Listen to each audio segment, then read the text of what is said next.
Hey everybody, welcome to our channel law and knowledge.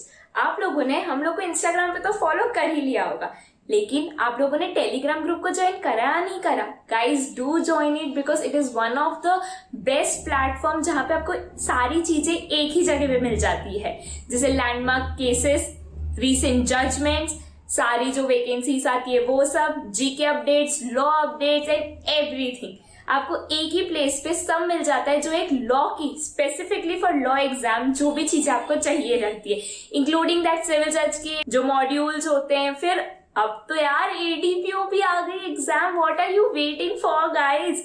आप लोग तो बहुत खुश होंगे कि फाइनली एडीपीओ की वैकेंसी आ गई है। अब जल्दी ही एग्जाम का नोटिफिकेशन भी आ ही जाएगा। तो this video is specifically for you ADPO aspirants. I hope आप लोगों ने अपने सीट बेल्ट को बांध लिया होगा, क्योंकि हम लोग को प्रिपरेशन चालू कर ही देनी है। So this video is for you where we are going to discuss that what should be your strategy. आप लोगों की स्ट्रैटेजी क्या होनी चाहिए और कैसे पढ़ना है।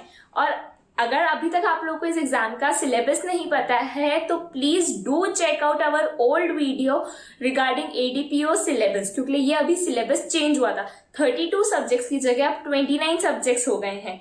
तो ये वाला वीडियो अभी तक आप लोगों ने चेकआउट नहीं करा है तो हम लोगों ने उसकी लिंक डिस्क्रिप्शन बॉक्स में दे दी है। So do check out. So let us start this video. सबसे पहले हम बात करते हैं कि एडीपीओ एग्जाम का पैटर्न क्या है।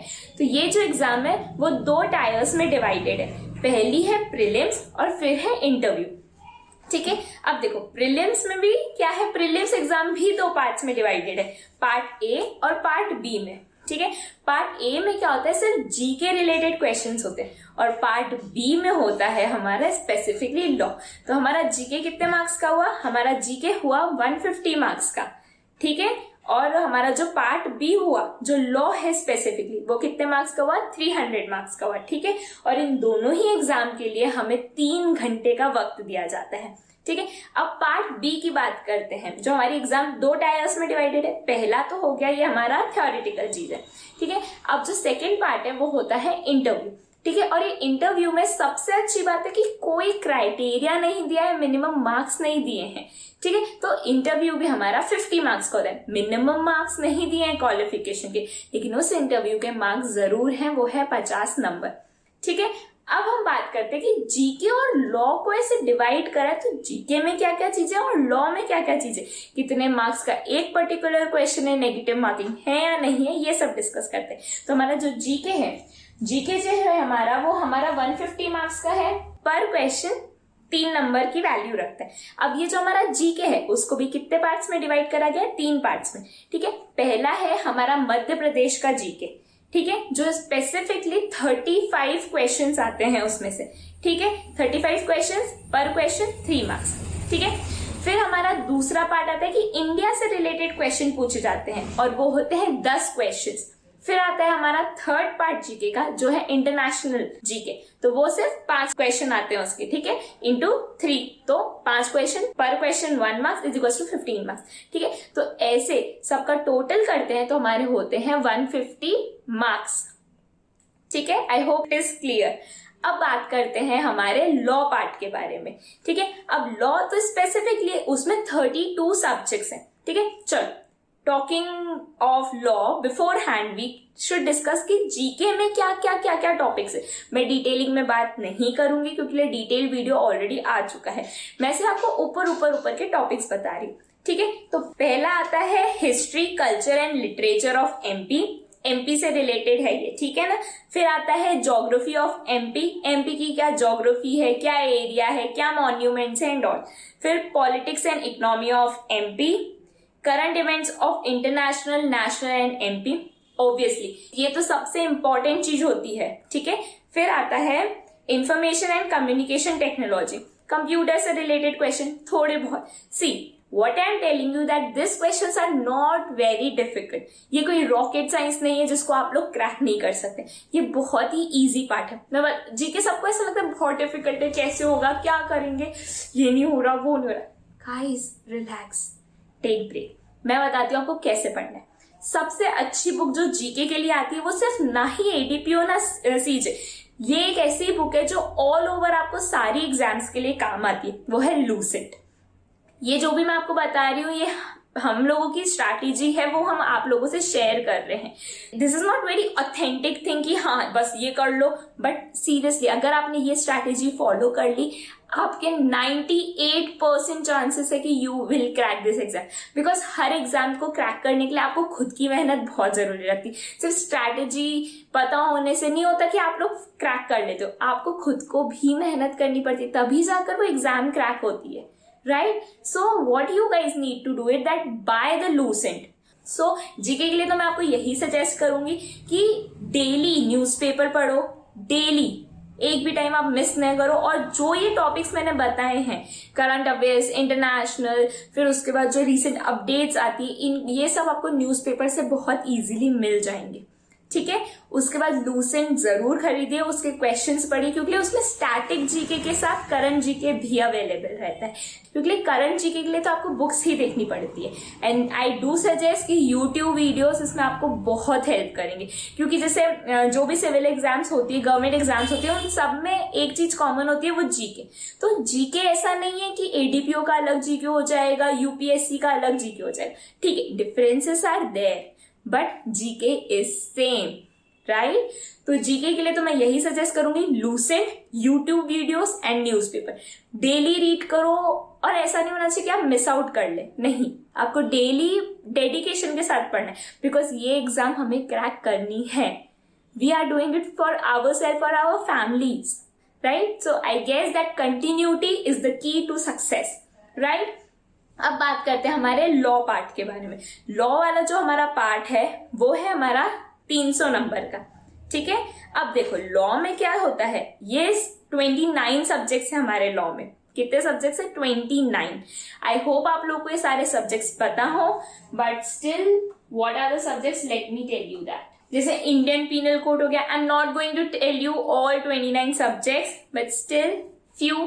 आईपीसी हो गया, फिर सीआरपीसी हो गया, मोटर व्हीकल एक्ट हो गया, protection of human right act हो गया, इंडियन एविडेंस हो गया, इमोरल ट्रैफिक प्रिवेंशन हो गया, arms act, sexual harassment, unlawful activities, Madhya Pradesh अधिनियम, and then Madhya Pradesh Lok Sevak, and then we talk about the protection of children's, young persons act, dowry prohibition act, information technology act, and juvenile justice, etc. If you guys don't know these subjects, please do watch our previous video, उसमें बहुत detailing में हमने बात करी है, ठीक है?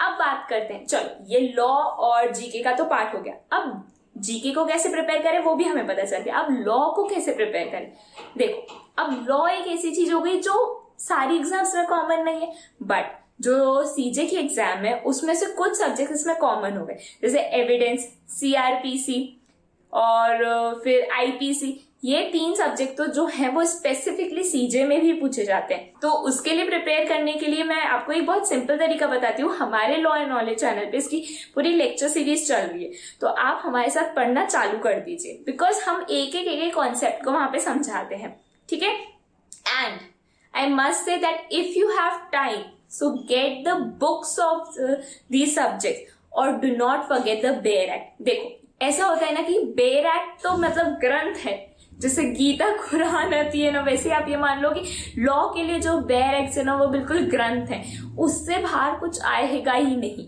तो जो बेयर एक्ट की लैंग्वेज है उस पर इतनी अच्छी ग्रिप बनाइए कि आपका एक एक प्रोविजन, एक एक क्लॉज, एक एक एक्सेप्शन आपके दिमाग में चीजें बैठी भी होनी चाहिए। See again I am telling you, this exam is very very very easy. क्यों? अब आप बोलोगे सब्जेक्ट्स देखें, 29 सब्जेक्ट्स हैं, कैसे होंगे?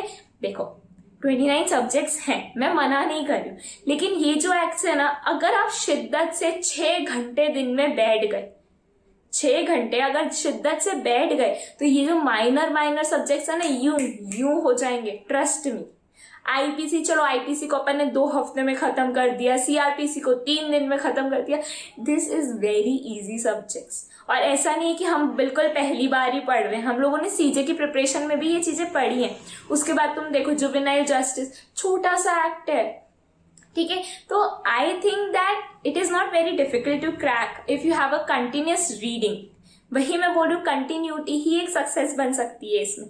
तो डेली अपने बेयर एक्स को पढ़े, रीड करें, और ऐसा मत करना कि आज मैंने चलो आईपीसी कर लिया, अब आवन आराम से बैठे अब सीआरपीसी पढ़ेंगे।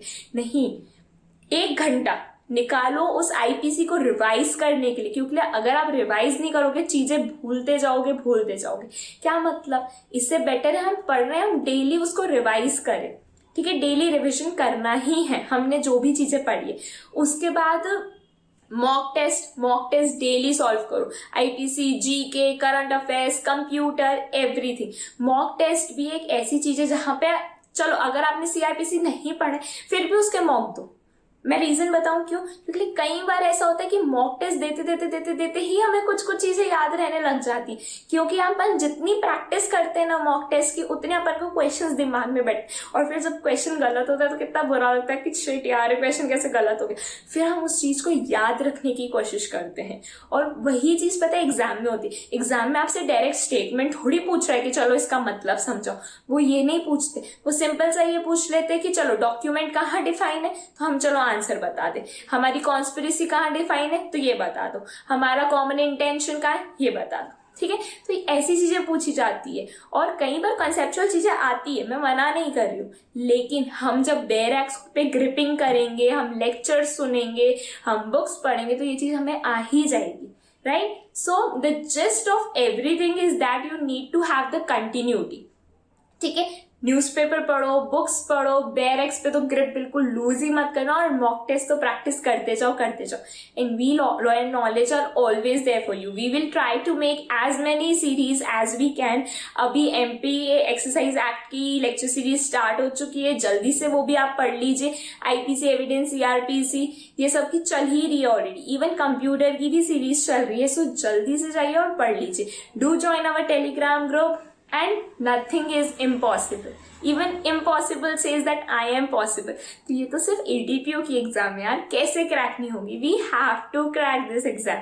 ठीक है, और आखिरी पॉइंट, इसमें नेगेटिव मार्किंग है। यही एक नेगेटिव पॉइंट है इस एग्जाम का, कि इसमें नेगेटिव मार्किंग है। आपको हर करेक्ट आंसर के लिए 3 मार्क्स अलॉट होते हैं, और हर एक गलत आंसर के लिए आपसे 1 नंबर छीन लिया जाता है।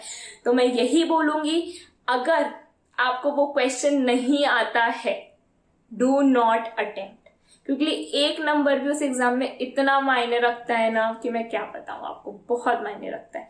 तो गलत आंसर है, और जैसे मतलब अगर आप श्योर हो, अगर आप 70% या 60% भी श्योर हो ना, देन डू अटेम्प्ट इट। ठीक है, और प्लीज एग्जाम में कंफ्यूज मत होना, क्योंकि हर अपना पता है आप लोगों को, अपना जो माइंड होता है ना, जो वो फर्स्ट आंसर देता है ना, वो हमेशा सही देता है। लेकिन हम लोग क्या करते हैं, नहीं, हम बार बार उसी आंसर पे थॉट देते रहते, फिर दिमाग कंफ्यूज हो जाता है, और वो फिर दूसरा आंसर सिलेक्ट कर लेता है। फिर जब एग्जाम हॉल से बाहर आते हैं और ये पता चलता है ना, शिट यार ये आंसर मैंने सोचा ही था। तो प्लीज अपने माइंड पे ट्रस्ट करो, और जो हमेशा फर्स्ट इंस्टेंस में जो आपको लगे उसको ही करेक्ट करना। क्यों? क्योंकि हमारे ब्रेन ने चीजें पढ़ी हुई है। आप लोगों को लगता है हम बिल्कुल ब्लैंक हो गए, ऐसा होता है ना एग्जाम में जाते से सकते वी आर ब्लैंक, लेकिन नहीं, आपके माइंड में सबकॉन्शियसली सब चल रहा होता है। सो अपने माइंड पे बिल्कुल भरोसा करके जो फर्स्ट इंस्टेंस में आंसर है उसी को करेक्ट करना। ठीक है, ओके, तो the summary of this whole lecture is what is the strategy. तो read newspapers, then go for mock test, then buy Lucent, buy all the Bear X and have a grip on it, and do revise each and everything. हर चीज में continuity बहुत जरूरी होती है, continuity के बिना कुछ भी नहीं होगा। So the last motivation for this video is continuity and hard work focus will lead you to success. हर चीज में कंटिन्यूटी, रोज करना है, मतलब रोज करना है। आज आप खुद से और हमसे ये प्रॉमिस करो कि नहीं, मैं रोज पढ़ूंगा, 6 घंटे पढ़ूंगा, तो उसमें से 2 घंटे मैं जीके का करूंगा, ये सब्जेक्ट में एक सब्जेक्ट में एक टाइम कवर करूंगा। देखो, ये स्ट्रैटेजी आपको अपने हिसाब से टाइम को डिवाइड करना पड़ेगा। जैसे मैं मेरा पर्सनल बताऊं तो मैं 6 घंटे बैठ ही नहीं सकती, मेरे को बीच बीच में ब्रेक चाहिए। जैसे मैंने 1 घंटा पढ़ लिया तो मैं कह सकती हूँ यार बहुत पढ़ लिया, अब थोड़ा घर में घूम कर आओ, तो मैं घर में घूम लेती हूँ, ठीक है। फिर आती हूँ आधे घंटे बाद, हाँ मैं तो लेती हूँ आधे घंटे का ब्रेक, फिर 1 घंटा कंटिन्यूसली पढ़ती हूँ, फिर मॉक टेस्ट लगाती हूँ, फिर घूमने चली जाती हूँ, खाना खा कर आती हूँ, फिर पढ़ती हूँ, फिर और मैं दिन में सोती भी हूँ। So that's what I am saying, take breaks in between, ठीक है। सो 1 घंटा सो, 1.5 आवर सो, फिर उठो, फ्रेशन अप हो, फिर से पढ़ने बैठ जाओ। ये सारी चीजें आपको आपके टाइम टेबल के हिसाब से डिसाइड करनी है, क्योंकि हर इंसान की एक बैठने की कैपेसिटी अलग अलग होती है। लेकिन अपने माइंड को इतना भी स्ट्रेस मत देना कि आप फ्रस्ट्रेट हो जाए। रिलैक्स माइंड से पढ़ना। हमारे पास एटलीस्ट अभी 2 से 3 महीने हैं, और ये जो लॉ के सब्जेक्ट है बहुत इजीली आपसे 2 महीने में हो जाएंगे। मैं गारंटी देती हूँ कि 2 महीने में आप ये सारे सब्जेक्ट इजीली कर सकते हैं, अगर आप कंटिन्यूटी बना के और फोकस से पढ़ें। So all the best guys, do study, all the best, we are always there for you.